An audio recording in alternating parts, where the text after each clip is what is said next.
Imbes na mga confetti, masasayang hiyawan at makukulay na sayawan ang matutunghayan, mga bote, suntok at mga sipa ang namayani matapos mauwi sa kaguluhan ang ilang insidente ng rumble sa katatapos lamang na Tinalak Festival sa South Cotabato. Batay sa mga video na kalat ngayon sa social media, magkakaibang grupo ang sangkot sa kaguluhan sa magkakahiwalay na lokasyon.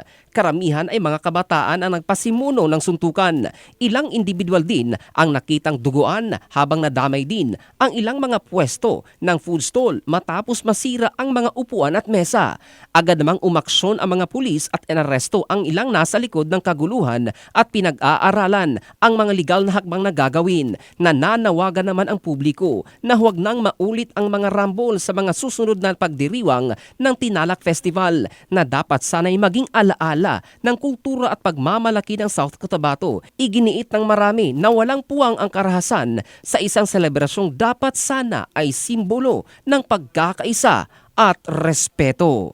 In the heart of changing lives, ito si Jofel Candado ng Brigada News Philippines, the Music and News Authority.